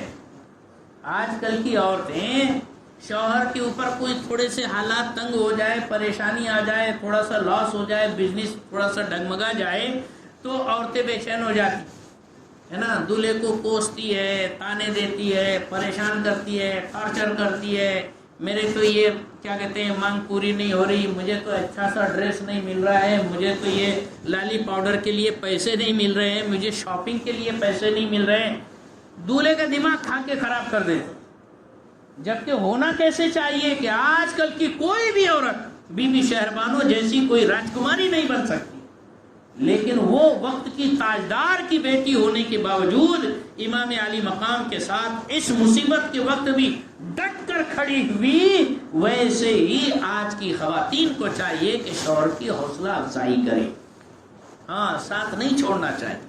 اچھی بیوی، نیک بیوی کے یہی عادت ہوتی ہے کہ وہ شوہر کا ساتھ دیا کرتی ہے، یہ ایک درس عبرت ہے۔ ہاں غرض کے اس طور پر سارا معاملہ ہوا۔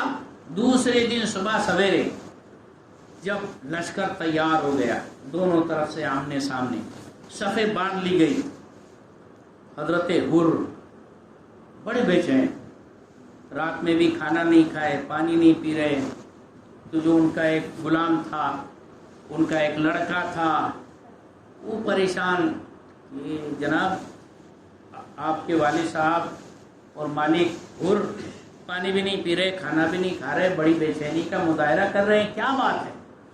جب صفیں لگی حر کے اوپر جسم پر راشا طاری ہو گیا۔ حر کوئی چھوٹے موٹے انسان نہیں تھے، پورے ایران کے اندر نام چین زبردست، بہت ہی ٹاپ موسٹ لیول کے پہلوان اور شہ سوار اور زبردست تیر انداز اور بہترین کیا کہتے ہیں یہ فن حرب و ضرب کے ماہر تھے، کمانڈر ان چیف ہوا کرتے تھے۔ ان کو جو دیکھا کہ ایک دم تھر تھر تھر تھر کانپ رہے ہیں، بازو والے نے پوچھا کہ ہم نے تو آپ کو کبھی ایسے کمزور دیکھا نہیں، کوئی مجھ سے پوچھے کہ ایران کے اندر سب سے بڑا پہلوان کون، تو میں تو سب سے پہلے تمہارا نام لیتا، اور تم ہے کہ یہ 72 کی چھوٹی سی ٹکڑی کے سامنے تھر تھر کانپ رہے، یہ کیا حال ہے؟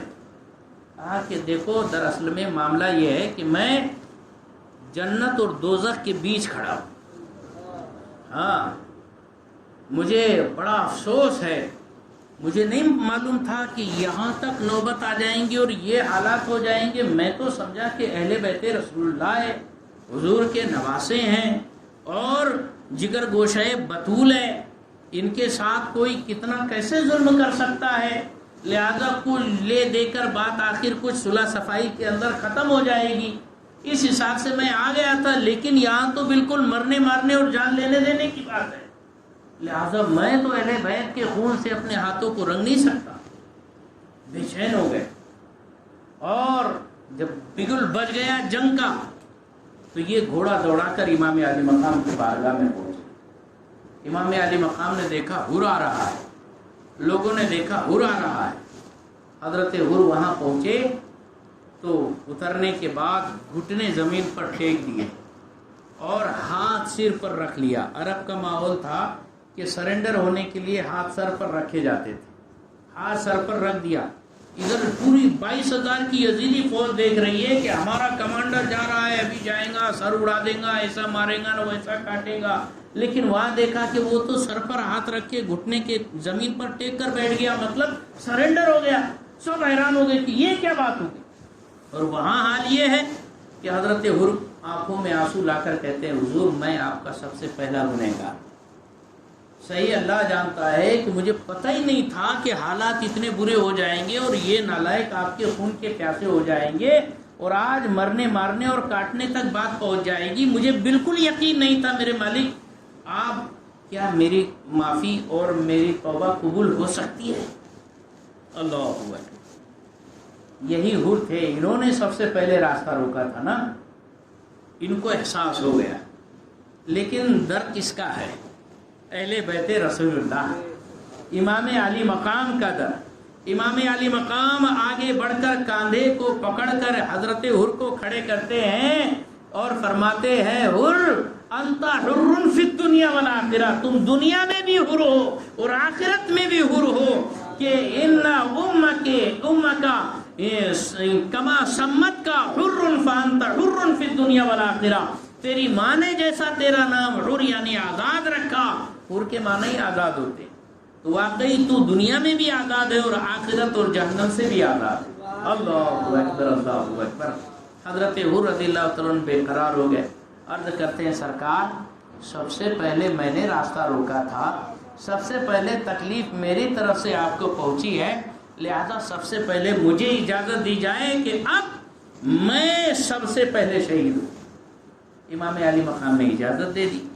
حضرت حر میدان میں گئے اور یزیدیوں کے سامنے جا کر کہا کہ اے لوگوں سنو، یہ وہ ہیں راکب دوش پیغمبر، حضور کے کاندھے پر سوار ہونے والے، یہ وہ ہیں جن کے لیے حضور نے سیدہ شباب اہل جنہ، جنتی جوانوں کے سردار ہونے کی بشارت دی ہے، یہ وہ ہیں جن کو ریحانتایا من الجنہ، جنتی پھول حضور نے فرمایا ہے، لہذا ان کے اوپر ہتھیار مت چلانا، بہت بڑی غلطی کر رہے ہو، میں جہنم سے چھوٹ کر جنت کا دھنی بن کر آیا ہوں، دیکھو مجھ جیسے پاپی کو اگر حسین معاف کر سکتے ہیں تم کو بھی معاف کر سکتے ہیں، آ جاؤ حسینی پلے کے اندر۔ بڑا اچھا سا واز فرمایا، لیکن جب دیکھا کہ لوگوں کے اوپر اثر ہونے لگا ہے، ابن زیاد بدنہاد نے کہا کہ نہیں ایسا نہیں چلے گا۔ ابن سعد نے کہا کہ فوراً بالکل حملہ کیا جائے، پورا ایک جتھا بڑا، تیر چلنے شروع ہوئے، تلواریں چلنے شروع ہوئی، حضرت حر نے بھی اپنے جوہر دکھائے، اور حضرت حر کوئی چھوٹے موٹے آدمی نہیں تھے، وہ تو لرز رہے تھے، وہ امام علی مقام کے سامنے دیکھ کر، لیکن جب امام علی مقام کی پشت پناہی ان کو حاصل ہو گئی تو اب یہ بھی علی کا شیر نر بن کر میدان میں اترے اور ایسی ایسی کلامابیاں دکھائی اور ایسے ایسے جوہر دکھائے کہ سامنے والوں کے چھکے چھڑا دیے، یزیدی لشکر ادھر سے ادھر تتر بتر کر دیا، کتنوں کو تہے طے کیا، 1000 مرتبہ کوششیں کی گئی، لیکن یہ علی کی کچھار کا شیر نر جس طرف پر جاتا کشتوں کے پشتے لگا دیے جاتے، لوگ اپنی جان بچانے کے لیے ادھر ادھر بھاگنے کی کوشش کیا کرتے۔ آخر ان لوگوں نے انتہائی بزدلانہ چال چلی، چاروں طرف سے 1000 سے زیادہ تیر اندازوں نے حضرت حر کو گھیرے میں لے لیا اور تیروں کی برسات شروع کر دی۔ اب آپ سنو، 1 سیکنڈ کے اندر 1000 تیر ایک ٹارگیٹ پر پڑیں گے تو حال کیا ہوگا؟ ارے کتنے خطا ہوں گے؟ 1000 تیر میں سے 150 تو لگیں گے ٹارگیٹ پر۔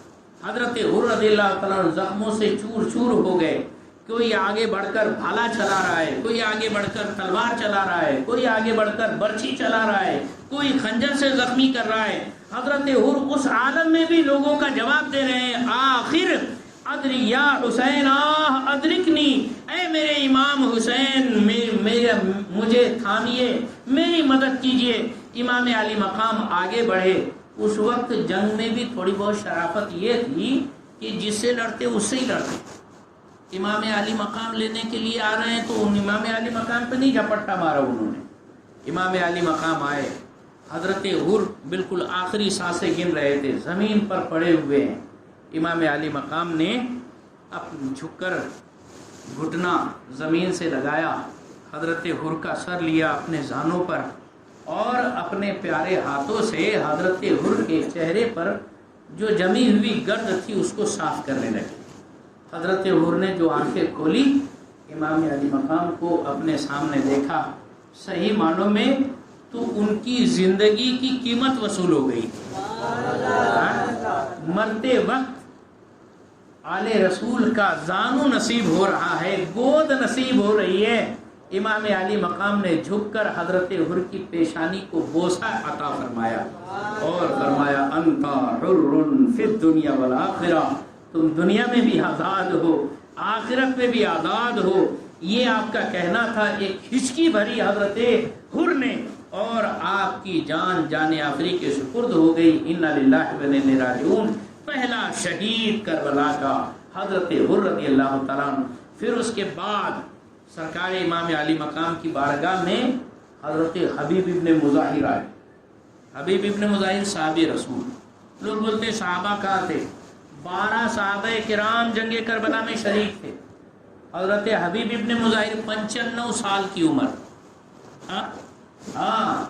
حضرت زہیر ابن قین 80 سال کی عمر، ایسی عمر دراز صحابہ کرام یہ میدان میں کودے اور باقاعدہ جب مطلب مظاہرہ ہوتا تھا، ایک باقاعدہ ان کو کور کرتا تھا، دوسرا آگے بڑھ کے حملہ کرتا تھا، دوسرے کو اگر کسی نے گھیر لیا یہ آگے جا کر ان کو چھڑاتے تھے، پھر یہ آگے بڑھ جاتے تھے، وہ دوسرے ان کو بیکنگ اور کور دیتے تھے۔ اس طور پر باقاعدہ 2 بوڑھے شیر سرکار کے صحابی حضرت حبیب ابن مظاہر، حضرت زہیر ابن قین آگے بڑھ کر حملے کر رہے ہیں۔ یزیدی فوج پریشان ہے، 22,000 کا لشکر میں ہلچل مچ گئی، بھاگو دوڑو، بچو بچاؤ، اپنی جان بچاؤ، یہ حساب کے شور شرابے ہو رہے تھے۔ آخر یہی ہوا کہ چاروں طرف سے تیر بھی برسنے لگے، تلواریں بھی برسنے لگی اور یہ دونوں بزرگ جان کی جام شہادت نوش فرما گئے، یہ بھی شہید ہوئے۔ اس طور پر حضرت قاسم کی سواری آئی، حضرت عباس، حضرت علی اکبر اور اس طور پر حضرت علی اصغر، یہ شہادتیں سر انجام پائی۔ غرض کہ اسلام اتنی آسانی سے ہم تک نہیں پہنچا ہے۔ یہ جو دین ہمیں ملا ہے اس کے اندر مصطفیٰ جان عالم نے اپنی آل کا خون شامل کیا ہے۔ نصیب پر قربان جاؤ، اہل بیت کرام ہمارے محلے میں یہاں بستے ہیں، ہمارے محفل کے اندر موجود ہے۔ الہ العالمین ان کا سایہ باقی رکھے، ان کے فیض سے ہمیں فیض یاب کرے اور ساتھ ہی ساتھ ہمیں ہماری نسلوں کو امام حسین کا سچا غلام بنا کے رکھے۔ لیکن صرف حسینی کہنا کامیابی نہیں ہے، حسین کے طریقے بھی اپنانا ضروری ہے۔ ذرا سوچو تو صحیح، کس منہ سے امام علی مقام رضی اللہ تعالیٰ عنہ کے سامنے جاؤ گے، ہمارا نہ چہرہ حسینی نظر آتا ہے نہ ہمارا کوئی عمل حسینی نظر آتا ہے۔ اپنے اندر حسینیت پیدا کرو۔ حسین کو تو مانتے، حسین کی نہیں مانتے، رسول کو تو مانتے، رسول کی نہیں مانتے، اللہ کو تو مانتے، اللہ کی نہیں مانتے۔ کیسا مسلمان ہے نا؟ عجیب و غریب مسلمان ہے، اپنی مرضی کا مسلمان، جو مجھے اچھا لگے گا وہ میں کروں گا۔ یہی آج کل چل رہا ہے۔ جو ہمارے حساب سے تھوڑا سا مون موج مستی والی بات رہیں گی اس میں ہم بالکل شامل رہیں گے، اور جہاں اللہ رسول کی بات رہے گی اس میں زیادہ شامل ہونے کی ضرورت نہیں محسوس ہوتی۔ یہ کیسا مسلمان؟ ارے صاحب ایسے مسلمان نام کے وہ یزیدی ہوا کرتے تھے. صحیح معنوں میں دیکھو آپ کو بات بری لگ رہی ہے لیکن بالکل آسان ایک آئینہ ہے. یزید کا کردار کیا تھا, اس کا طور طریقہ کیا تھا, حسین کا کردار کیا تھا اور حسین کا طریقہ کیا تھا, آپ کے سامنے ہے. آپ ہر من آنم کے من دانم, میں کیا ہوں میرے سے زیادہ کوئی دوسرا نہیں جان سکتا. آپ کیا ہے آپ سے زیادہ کوئی تیسرا نہیں جان سکتا. آپ خود ہی باقاعدہ میچنگ کر لو کس سے میل کھاتا ہے ہمارا کردار. دوستان گرامی, زبان سے کہہ بھی دیا لا الہ کیا حاصل, دل و نظر جو مسلمان نہیں تو کچھ بھی نہیں. اور یہ شہادت گہے الفت میں قدم رکھنا ہے. لوگ آسان سمجھتے ہیں مسلمان ہونا. پاک پروردگار عالم ہمیں صحیح سچا حسینی بننے کی توفیق رفیق عطا فرمائے اور امام علی مقام کے طریقے کو اپنانے کی سعادت نصیب فرمائے. ہماری نسلوں کو امام علی مقام کا سچا شہدائی فدائی بنائے. ہر ایک کی جان مال عزت آبرو دھن دولت دکان مکان کی حفاظت و صیانت فرمائے. السلام علیکم ورحمۃ اللہ وبرکاتہ.